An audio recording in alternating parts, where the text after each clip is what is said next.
अम्बेडकर समस्त बहुजन आइकॉन्स को नमन करते हुए मंच पर विराजमान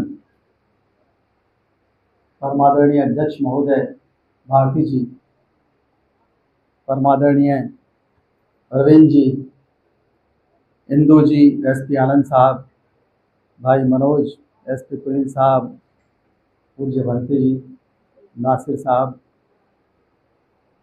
सभी लोग, डॉक्टर सुरेश बाबू जी भी आ गए हैं। सामने भी सभी लोगों के नाम जानता हूं, लेकिन समय बहुत लगेगा। जखमी जी सही है ना, अब नाम वाला बंद किया जाए। मैं आपको एक अच्छी चीज शेयर करना चाहूंगा।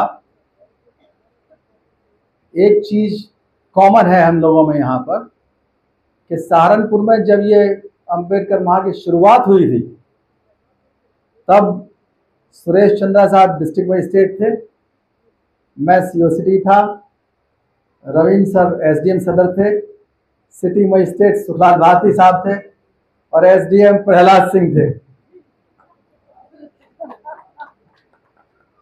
बहुत ही उसकी बात है कि अब तक साथ बना हुआ है। कुछ लोग नौकरी में नहीं है, अवकाश प्राप्त कर लिए, कुछ लोग हैं भी, लेकिन ये 23-24 साल इस परंपरा को हो गए और इस परंपरा को लखनऊ ने बहुत अच्छी तरह से सींचा। बहुत बड़ा भार रहता है भंते जी, हमारे दीपांकर जी के ऊपर जितना धन्यवाद दिया जाए उतना कम है। मनोज प्रभाकर रात दिन उसमें परेशान रहते हैं। पूनम जी के ऊपर तो सारा बुराई का संचालक जो होता है उसके ऊपर बहुत दारोमदार रहता है। जिसको टाइम नहीं दिया वो यहाँ से घर तक कोसते हुए जाएगा, हो सकता है पूरी साल कोसे।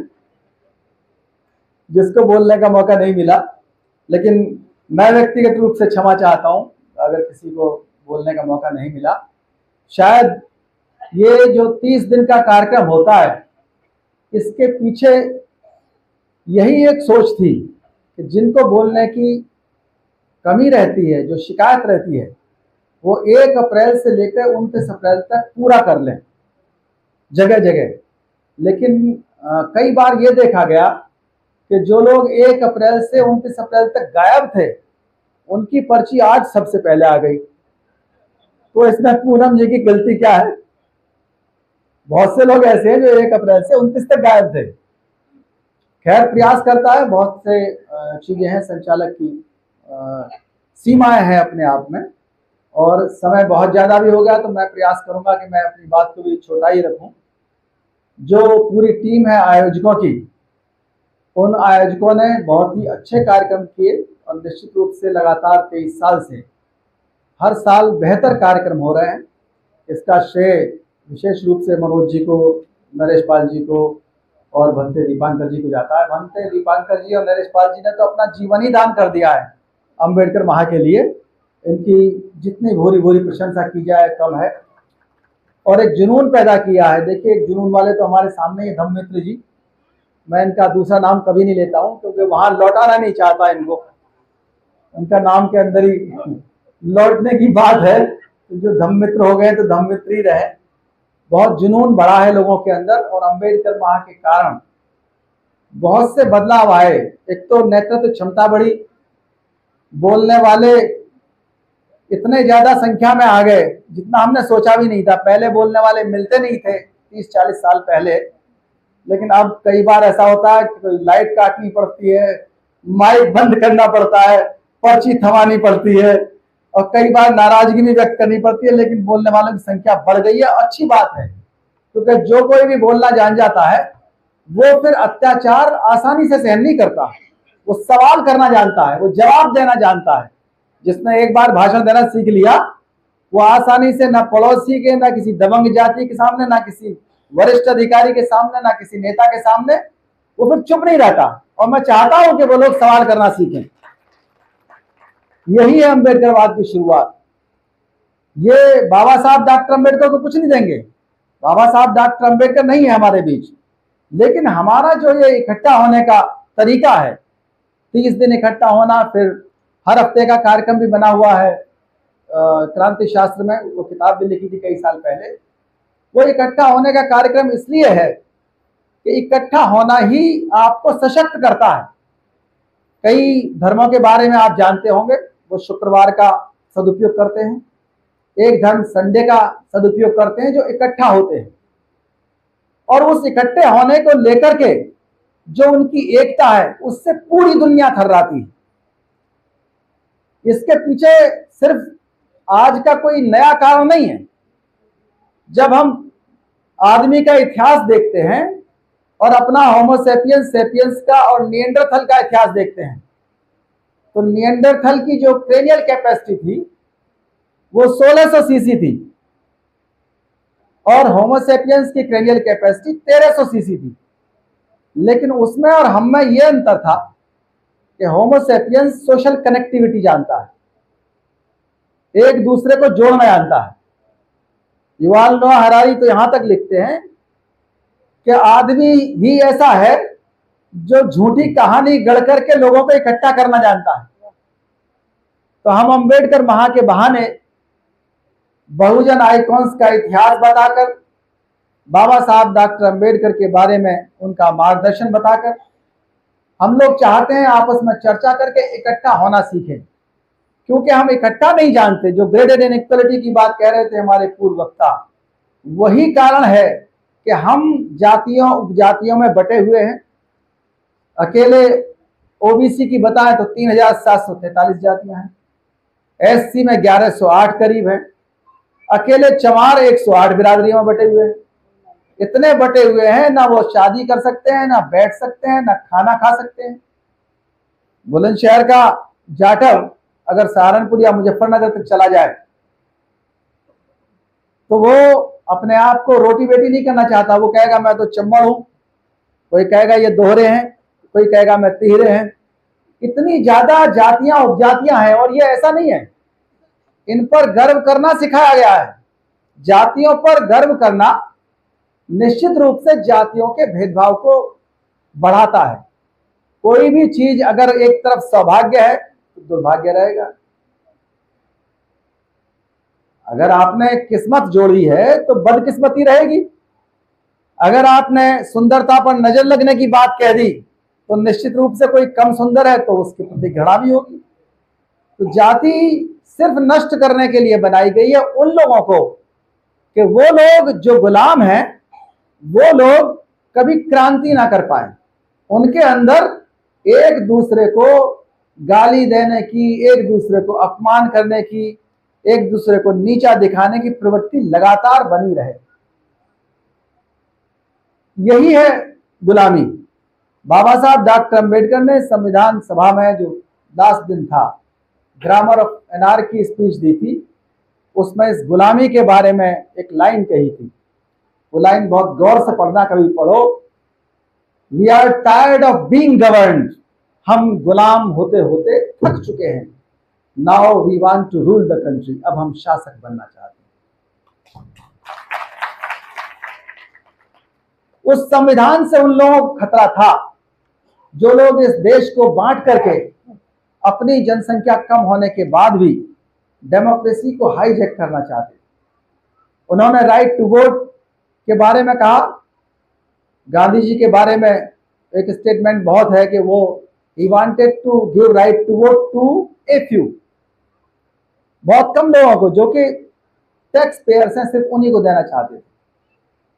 बाबा साहब डॉक्टर अंबेडकर ने बहुत गढ़ भिड़ करके आर्टिकल 326 पास कराया और बहुत खुश हुए कि मैंने आज वो अधिकार इस देश के हर नागरिक को दे दिया है कि वो जब चाहेंगे भारत की सरकार की बुनियाद हिला देंगे। ये अधिकार 326 में आपको मिला हुआ है। वो मूल अधिकार जो 30 आर्टिकल्स के रूप में United Nations declaration of human rights charter में हैं, वो पूरे के पूरे आपके पास हैं। जो भगवान बुद्ध का समता मूलक संदेश का और सम्राट अशोक के जो अभिलेखों में लिखा हुआ है, वो सब आपको मूल अधिकारों और directive principles of state policy में मिल जाएंगे। इस संविधान को नकारने के लिए देश विदेश में बहुत षड्यंत्र हुए, यहां तक कि बहुत सर्वे भी हुए। और आइवर जेनिंग्स नाम के कॉन्स्टिट्यूशनलिस्ट हैं, उन्होंने कहा कि ये संविधान चलने वाला नहीं, ये संविधान फेल हो जाएगा। बहुत थका हुआ है। चेन्नई में एक सेमिनार चल रही थी, और उनको आइवर जेनिंग्स को श्रीलंका का संविधान बनाने का मौका मिला, उसको मॉनिटर करने का। उनका बनाया हुआ संविधान सिर्फ 6 साल चला और बाबा साहब डॉक्टर अम्बेडकर का बनाया संविधान आज तक टस से मस नहीं हुआ। केशवानंद भारती केस में साफ साफ लिखा हुआ है, उसको पावर दी गई इतनी सुप्रीम कोर्ट को कि वो ये डिसाइड कर सके क्या संवैधानिक है क्या संवैधानिक नहीं है। Interpreter of the constitution, checks and balance का संविधान है। आज हम क्यों संविधान की बात करते हैं? Scheduled caste, scheduled tribe, backward, minorities, महिलाएं, और ये संविधान ऐसा नहीं है, ये संविधान उनको भी लाभान्वित करता है जो इसके खिलाफ है। जो कानून बनाए गए हैं संविधान सम्मत है, अगर उनको भी, मैं साफ साफ कहता हूं कि अगर न्याय की बात है, अगर आप संविधान को पसंद करते हैं या नापसंद करते हैं, आपका व्यवहार एक सा रहना चाहिए। आपकी अगली आने वाली पीढ़ियों का जो हक है न्याय मांगने का, वो हक तभी बना रहेगा जब आप न्याय में विश्वास करें। जो लोग आज अन्याय कर रहे हैं, नाइंसाफी कर रहे हैं, और ये सोच करके आज सत्ता हमारे हाथ में है, हमारे पक्ष में है, हम मॉब लिंचिंग कर देंगे, ऑनर किलिंग करेंगे, कुछ नहीं होगा, ऐसा नहीं होता। दुनिया गवाह है, इतिहास गवाह है, सत्ता कभी एक सी नहीं रहती। सत्ताएं आती हैं जाती हैं, पार्टियां आती हैं जाती हैं। देश रहेगा, नागरिक रहेंगे, संविधान रहेगा। संविधान पर इतना आसान नहीं है कि कोई भी कुठाराघात करेगा और सहन कर लेंगे। जितनी अति होगी उतना ही रिएक्शन समाज करेगा, लेकिन यह संविधान आपको धैर्य रखने के लिए कहता है, और वो धैर्य पूरा बहुजन समाज आज दिखा रहा है। इस बहुजन समाज को यूनाइट करने के लिए अंबेडकर महा जैसे कार्यक्रम सिखाते हैं, वरना किसी और देश के अंदर होता तो विद्रोह हो जाता। कोई और देश होता जहां पर इस तरह के निर्णय करने वाले लोग बाग जो आज इस देश के अंदर हैं, उनको आज तक ये दिखाई नहीं देता कि महिलाओं को आप सबरीमाला में नहीं घुसने दे रहे और कह रहे हैं ये धार्मिक मामला है। कोई भी मामला हो, जब आपके पास आया है तो आप चर्चा मत करिए, भाषण मत दीजिए, आप डिसाइड करिए। जब SC/ST एक्ट का मामला होता है तो तुरंत कह देते हैं कि नहीं, ये गैर कानूनी है, उसमें कभी जांच का, कभी यही काम रह गया पूरा। करोड़ों मुकदमे लंबित हैं, लेकिन सिर्फ जहां आता है माइनॉरिटी का मामला, जहां आता है रिजर्वेशन का मामला, तुरंत कुछ ना कुछ ऐसा होता है जो बड़ा कष्ट होता है कि इतनी ज्यादा शक्ति, सेपरेशन ऑफ पावर्स के नाम पर जो मॉन्टेस्क्यू का सिद्धांत है उसको माना बाबा साहब डॉक्टर अम्बेडकर ने। कहीं ऐसा तो नहीं कि उसको उसका गलत फायदा उठाना चाह रहे हैं। जिनसे सबसे ज्यादा उम्मीद है वो उसका फायदा उठाना चाह रहे हैं। उसके लिए हम लोग मांग करते हैं हमेशा कि आगे संविधान पीठ के अंदर 1 ST, 2 SC, 4 OBC, 2 माइनॉरिटी और 1 इंटरमैरिज से पैदा हुआ सदस्य होना चाहिए, वरना इस देश का संविधान बचाना बहुत मुश्किल होगा। अगर संविधान पीठ में ये नहीं रहा और कॉलेजियम समाप्त होना चाहिए। ये बात हर जगह से, चाहे हमारे विधायक जी हों, चाहे हमारे पत्रकार हों, ये बात हर तरफ से आनी चाहिए कि अगर संविधान को बचाना है तो हमारी जो संविधान पीठ है, हमारा जो सुप्रीम कोर्ट है, उसको समावेशी करना होगा। इस चीज को हर पार्टी अपने घोषणा पत्रों में रखे और जब भी मौका मिले वो दबाव बनाए, वरना वाकई संविधान को खतरे में पड़ता देख करके बहुत ही दिक्कत होगी। ऐसा नहीं है कि बहुत आसान है, लेकिन फिर भी बड़ी दिक्कतें आती हैं। खूनी क्रांतियों को रोकने के लिए तो डेमोक्रेसी लेकर के आए थे ना, कि खूनी क्रांतियां ना हो। डेमोक्रेसी के लिए साफ साफ कहा, किसी की गाड़ी है भाई OP 32734 उठवा लेना भैया। लोकतंत्र हमने इसलिए अपनाया था कि हम इस संविधान के सहारे जो हमारी कुरीतियां हैं, जो कमियां हैं, वो कम हो। बाबा साहब ने कहा कि हमारा देश अभी नहीं समझ रहा है, ना मुझे समझ रहा है, ना संविधान को समझ रहा है, लेकिन आने वाला समय समझेगा। इसलिए शर्तें लगाई कि हमको असमानताओं को खत्म करना होगा।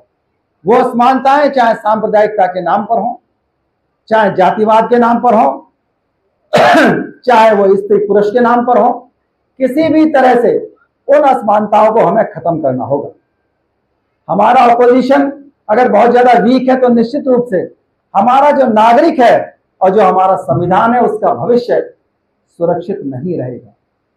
जो लॉ एंड एडमिनिस्ट्रेशन की बात है, वहां अगर हिस्सेदारी नहीं होगी, अगर तहसील, थाना, district magistrate, superintendent of police, बड़े बड़े पदों पर अगर हमारा प्रतिनिधित्व नहीं है, SC ST OBC का, माइनॉरिटी का, संसद में प्रतिनिधित्व नहीं है, तो निश्चित रूप से बिना प्रतिनिधित्व के हमारी डेमोक्रेसी को बहुत बड़ा खतरा।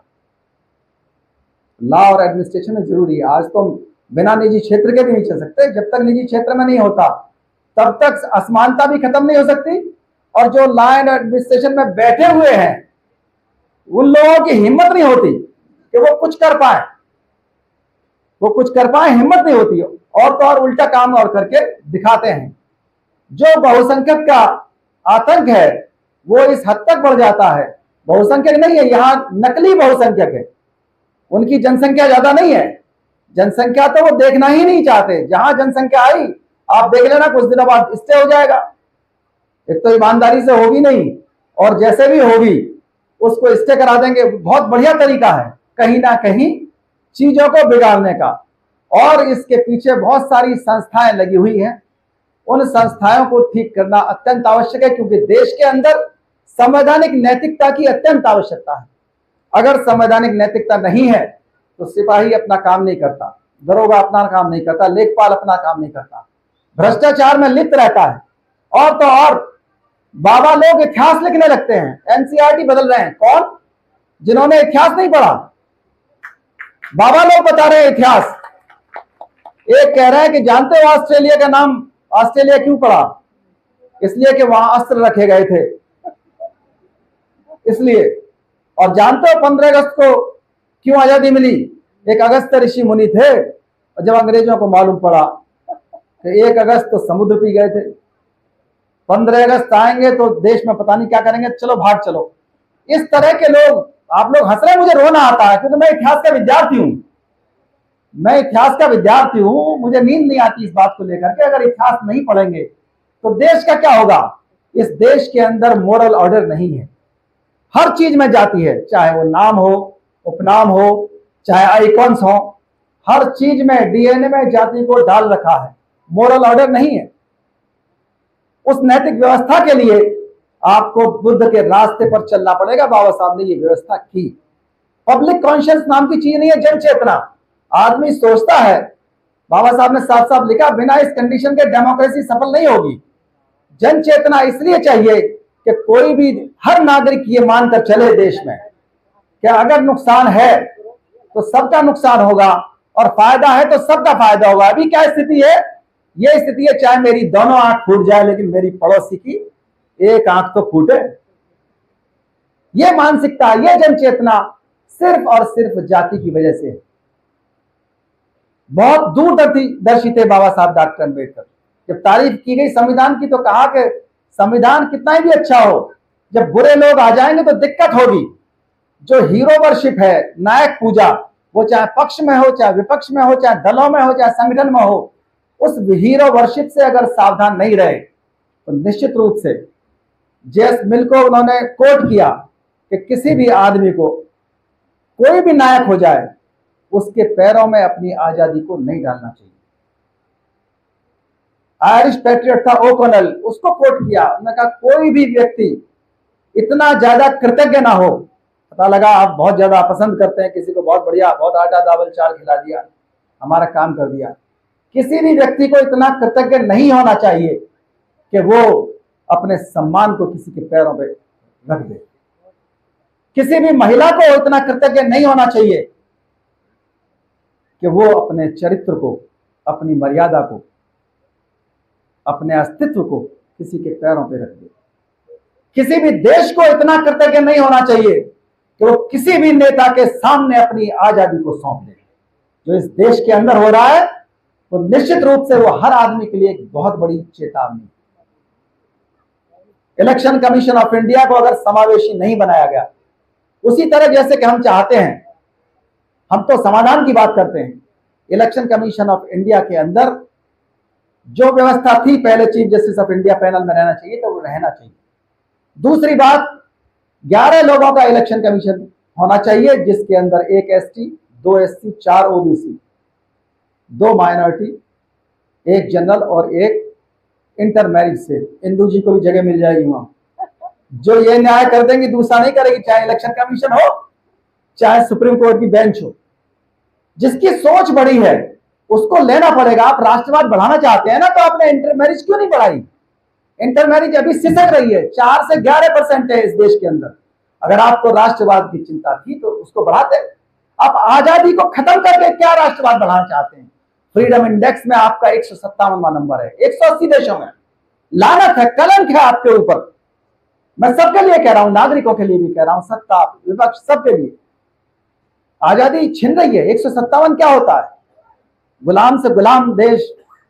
इस देश में गुलामों के गुलामों ने भी राज किया, लेकिन ऐसी स्थिति नहीं आई कि मॉब लिंचिंग को और ऑनर किलिंग को खुली छूट मिल सके। पुलिस के साथ मॉब लिंचिंग हुई स्याना में, हमारे गांव में, और वो पुलिस अधिकारी को मारने वाले लोगों का एक संगठन विशेष ने बाहर आकर के उसका अभिनंदन किया। इससे बड़े शर्म की बात इस समाज के लिए क्या हो सकती है? इलेक्शन कमीशन में सिर्फ इसलिए कि उनके बच्चों को जिला मिल जाए। बच्चों को जिला मिलने के मतलब क्या आप लोकतंत्र को खत्म कर देंगे? ऐसी स्थिति क्यों? फ्रीडम को आप खत्म कर देंगे? राइट टू वोट को खत्म करना चाहते हैं? कब तक खत्म करेंगे? महिलाओं को अगर कुछ देना है तो ईमानदारी से दीजिए। इधर उधर की बात क्यों करते हो? आज अभी इसी वक्त दे दीजिए। सबको पता है कितने परसेंट है, 50% भी दे दोगे, क्या दिक्कत है? लेकिन आप लोगों को अगर भ्रमित करते हैं तो निश्चित रूप से जो बाबा साहब का सिद्धांत है एडुकेट रिप्रेजेंटेशन, वो एडिक्वेट रिप्रेजेंटेशन पूरा नहीं होता। हाई हैंडेडनेस कर रखी है, हर संस्था को हाथ में ले रखा है। आप जिसको चाहे वॉशिंग मशीन में डाल दीजिए, अपने पाले में ले आइए। पूरी दुनिया देख रही है। लेकिन लानत है इस देश के मीडिया पर भी, इस देश की जुडिशरी पर भी, और इंटरनेशनल लेवल के जो इतिहासकार हैं उन पर भी।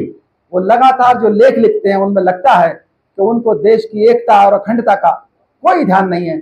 सिर्फ और सिर्फ ये चाहते हैं कि उन संस्थाओं का, जो संस्थाएं संविधान की वो संस्था है जो नागरिक को सुविधाएं देने के लिए बनी, वो चीज है जो इंडिपेंडेंस को, बाबा साहब ने साफ कहा कि ये इंडिपेंडेंस पहले भी छीन चुकी है। पहले भी इस देश के अंदर चाहे मोहम्मद बिन कासिम आया हो, चाहे बाहर से बाबर आया हो, बहुत लोग ऐसे हैं, मैं किसी बिरादरी के नाम ले लूंगा, वो लड़ पड़ेंगे। आगरा में बवाल हो गया था, लगातार बवाल होता है, हम बिरादरी का नाम ले, लेकिन फिर भी जिन लोगों ने खतरे में डाला इस देश की स्वतंत्रता को, वो लोग निश्चित रूप से उनकी भी स्वतंत्रता खत्म होगी, उनकी भी। इसलिए मैं चाहता हूं कि जिनके हाथ में भी न्याय करना हो, चाहे वो ब्यूरोक्रेसी में हो, चाहे वो संसद में हो, उनको सोचना चाहिए। संसद में आज भी कम नहीं है, 306 हैं अगर बहुजन कहते हैं तो, SC ST OBC माइनॉरिटीज, लेकिन पूरे 306 उतना काम नहीं करते विद ड्यू रिगार्ड्स जितना नेहा सिंह राठौर, ध्रुव राठी, राजकुमार भाटी जो संसद में नहीं, लक्ष्मण यादव। आपका हो सकता है पसंदीदा कौन है कौन नहीं मैं नहीं जानता, लेकिन मैं लगातार एकेडमिक रूप से उन चीजों को कहता रहा हूं। लेकिन वो लोग खुलेआम, जेल जाने का डर नहीं है, लेकिन वो 306 लोग जिनको आपने नुमाइंदगी दी है, जिनको आपने वोट दिया, वो लोग क्या करते हैं, क्या स्थिति है उन लोगों की? तो ये पूछना आपको पड़ेगा कि क्या कर रहे हैं। हमारे बीच से जो कठपुतली आते हैं, उन कठपुतलियों पर आपको नजर रखनी पड़ेगी। हमारे बीच की एक कठपुतली ने रिजर्वेशन प्रमोशन का बिल फाड़ दिया। एक कठपुतली बागपत वहां जाता है, बागेश्वर धाम, इस देश का सबसे बड़ा महत्वपूर्ण पद पाया उसने, और नाक कटा के रख दी इस देश की। इससे बड़ी शर्म की बात हो सकती है? आप बात करते हैं बौद्ध धर्म की, आप बात करते हैं पंचशील की, और जाकर के अंधविश्वास के ठेकेदारों के पैरों पर चढ़ जाते हैं। इससे बुरी कोई और बात नहीं हो सकती। ये कठपुतलियां आपको लगातार दिखाई देती हैं, ये कोई सवाल नहीं पूछती। कोई कठपुतली जाएगी तो लोकतंत्र को खराब करेगी, इलेक्शन को खराब करेगी। हम तो इनसे कहते हैं कि अगर आपको वाकई में इस देश के अंदर सामाजिक, आर्थिक, राजनीतिक बदलाव करना है, तो आपको सबसे अच्छा ना मिले तो सबसे कम खराब को ढूंढो, उनके साथ मिलो, कम से कम इस देश की डेमोक्रेसी को तो बचाओ। हम किसी पार्टी पॉलिटिक्स की बात नहीं कर रहे, ये मंच है भी नहीं उसकी करने के लिए, लेकिन फिर भी उन कठपुतलियों को पहचानो जो ड्राफ्ट बनाकर दे रहे हैं वन नेशन वन इलेक्शन का, और साइन कर रहे हैं हमारे लोगों के बीच से जाकर के। आप पढ़ लीजिए किन्होंने साइन किया वन नेशन वन इलेक्शन का, किसने बिल फाड़ा। ये सब वो कठपुतलियां हैं जो हमारे बीच से जाती हैं। जिन जज साहब की मैं बात कर रहा था, जब अयोध्या की बात आई कि ये बौद्धों का स्थल है, उन्होंने फाइन लगा दिया। वो बच्चियां जो LLB करके ये चाह रही थी कि हम किसी दिन जज बनेंगे, उन्होंने 3 साल की कंडीशन लगा दी, 3 साल की कंडीशन लगा दी। अब वो बच्चियां, गरीब परिवार की बच्चियां 30-35 साल तक क्या कुंवारी रह करके पढ़ेंगी? ये कठपुतली का काम है। तीसरा एक वो आदेश कर गए कि सब कैटेगराइजेशन हो, डिवाइड एंड रूल वर्ण व्यवस्था का काम है। अंबेडकर वाली आदमी डिवाइड एंड रूल नहीं करना चाहता, उसको शिक्षित बनो, संघर्ष करो, संगठित करो करना चाहिए। हमारा काम है ऑर्गेनाइज एंड सर्व, इकट्ठा करो। हम तो उनके भी खिलाफ नहीं है जिन्होंने वर्ण व्यवस्था में हमें कोई स्थान नहीं दिया। जब बाबा साहब डॉक्टर अम्बेडकर ने संविधान बनाया था तो अपने बच्चों के लिए जितनी जगह छोड़ी थी उतनी ही जगह मनु के डिसेंडेंट्स के लिए छोड़ी। ये उनकी महानता है, ये उनकी व्यापकता है। और हमारे अपने लोग क्या क्या दुर्दशा करने पे तुले हुए हैं। स्पेशल इंटेंसिव डिवीजन हुआ। इलेक्शन कमीशन ऑफ इंडिया का काम वोट काटना नहीं होता, उसका काम वोट बनाना होता। आज हम बाबा साहब अंबेडकर को माला चढ़ा रहे हैं, उसका मतलब ये नहीं है अकेले कि हम माला चढ़ा के चले जाएंगे। हमको अपने अधिकारों के बारे में जागरूक होना पड़ेगा।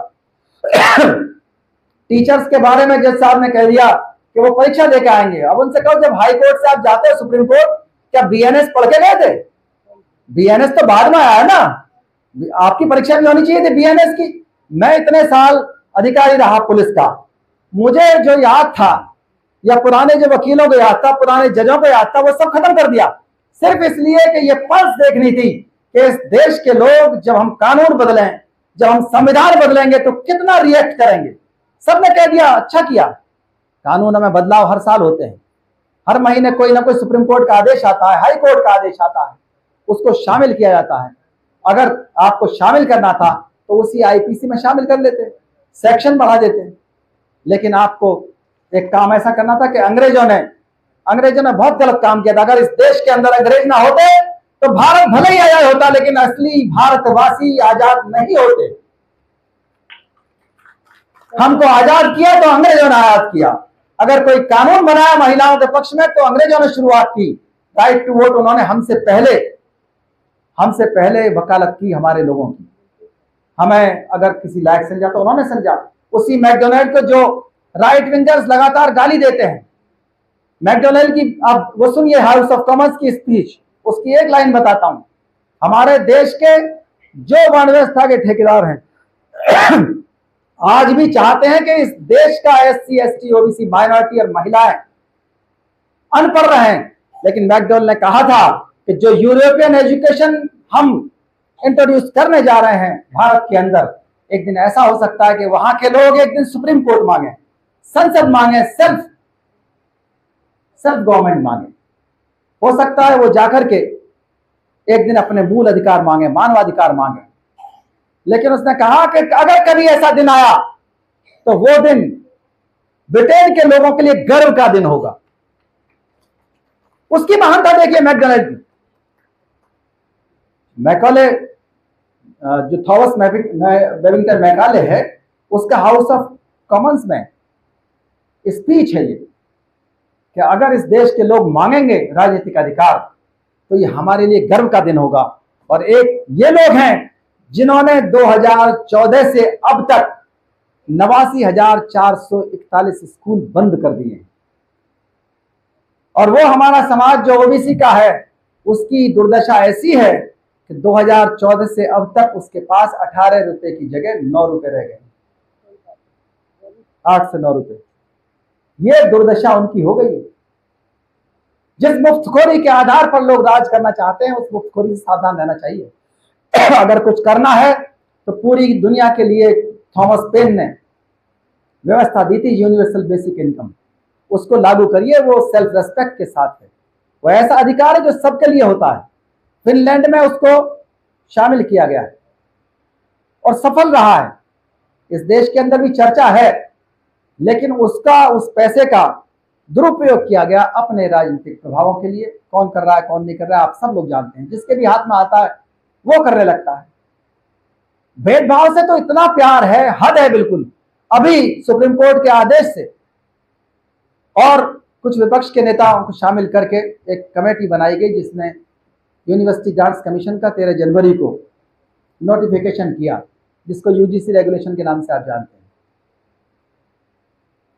एक बहुत अच्छा काम हुआ, जिसको संविधान सम्मत कहा जा सकता है। किस झटके में हुआ मैं नहीं जानता, लेकिन जब उसको पढ़ा गया तो उसमें देखा ये तो समतामूलक समाज बना देगा, बुद्ध का सपना साकार कर देगा, डॉक्टर अंबेडकर का सपना साकार कर देगा, संविधान को सफल बना देगा। उसके अंदर ऐसा नहीं है कि सिर्फ स्वच्छकार समाज का आदमी शिकायत करके किसी सवर्ण को जेल भिजवा देगा। जेल भिजवाने का जिक्र ही नहीं है, वो तो माहौल बनाने के लिए न एफआईआर का जिक्र है। जो एफआईआर होती है वो तो एफआईआर वैसे भी होगी, उसके अंदर सिर्फ एक माहौल बनाने की बात है। इक्विटी कमेटी बनाई गई, इक्विटी स्क्वाड बनाए गए, इक्विटी एम्बेसडर बनाए गए, ताकि जो हमारे पावर हाउस हैं यूनिवर्सिटी और हमारे डिग्री कॉलेज, उनके अंदर लोग एक दूसरे की बिरादरी ना पूछें, छात्रावास के अंदर भेदभाव ना हो, मैस के अंदर भेदभाव ना हो, आपस में शेड्यूल्ड कास्ट के लोग भी अगर करते हैं तो वो भी ना हो, गरीब है तो उसके साथ भी ना हो, किसी के कपड़े के ऊपर, किसी के अंग भंग होने पर बड़ा छोटे के खिलाफ ही नहीं, छोटा भी बड़े को अगर कहता है जाति के नाम पर, वो भी एप्लीकेशन एंटरटेन होगी। उसकी एक लाइन बता देता हूं जो बहुत ज्यादा अच्छी लाइन है, सेक्शन 4(1)(c) की। No form of discrimination will be permitted और कंडोन्ड। भेदभाव का कोई भी स्वरूप न क्षम्य होगा न अनुमन्य होगा। और उसको बिना पढ़े, सिर्फ 7 पेज का है वो, बिना पढ़े उसको स्टे कर दिया या करवा दिया गया, इससे बुरी कोई बात नहीं हो सकती। सिर्फ यही है कि लोगों को जाति से बहुत ज्यादा प्यार है, भेदभाव से ज्यादा प्यार है। ये वो लोग हैं जिन्होंने अपनी मां, बहन, बेटी को अधिकार नहीं दिए, तो आपको अधिकार क्या देंगे? तो आपको पहचानना पड़ेगा। इन सब समारोहों की, इन सब मीटिंग्स की जो उपयोगिता है, वो उपयोगिता तब है जब आप झूठ बोलने वाले को पहचानना सीखें, अफवाह फैलाने वालों को पहचानना सीखें, मूर्ख बनाने वालों को पहचानना सीखें, वोट खरीदने बेचने, टिकट खरीदने बेचने वाले को पहचानना सीखें, जो लोग धोखा देते आए हैं उनको पहचानना सीखें, जो लोग ये कहते हैं कि हमारा संविधान ही मैनिफेस्टो है, उनसे भी सावधान इसलिए रहना पड़ेगा कि हमको धोखा बहुत लोगों ने दिया है। महिलाओं को बहुत धोखा दिया, SC ST OBC माइनॉरिटी को बहुत धोखा दिया। इतने साल हो गए आजादी के, लेकिन फिर भी अभी भी हम वहां नहीं पहुंच पाए जहां 100% शिक्षा हो जानी चाहिए थी। आज भी 70,000 अत्याचार SC के ऊपर है, महिलाओं के ऊपर अत्याचार जारी है। तो निश्चित रूप से उनको खत्म करने के लिए एक ही चीज है कि आपको पूरा ओवरहॉलिंग करना पड़ेगा, फिल्टर करना पड़ेगा। अपने जितने भी आपको अधिकार हैं उनको बचाने के लिए आपको संविधान के समर्थक को पहचानना पड़ेगा, संविधान के विरोधी को पहचानना पड़ेगा, जो कठपुतली हैं आपके बीच की उनको पहचानना पड़ेगा। और वो चाहें जो निर्णय आपको, चाहे सामाजिक क्षेत्र में लेना हो, चाहे आर्थिक क्षेत्र में लेना हो, चाहे राजनीतिक क्षेत्र में लेना हो, संविधान के दुश्मन को ना टिकट दो, ना वोट दो, प्रत्याशी को परख लो, मैनिफेस्टो देख लो। हम किसी पार्टी के बारे में नहीं कह रहे, लोकतंत्र के बारे में कह रहे हैं, एकेडमिक कह रहे हैं। लोकतंत्र को बचाना है, संविधान को बचाना है, अपनी ताकत को संभाल करके रखिए, उसको कहीं भी बिल्कुल भी मॉर्गेज करने की आवश्यकता नहीं है। निश्चित रूप से सफलता मिलेगी।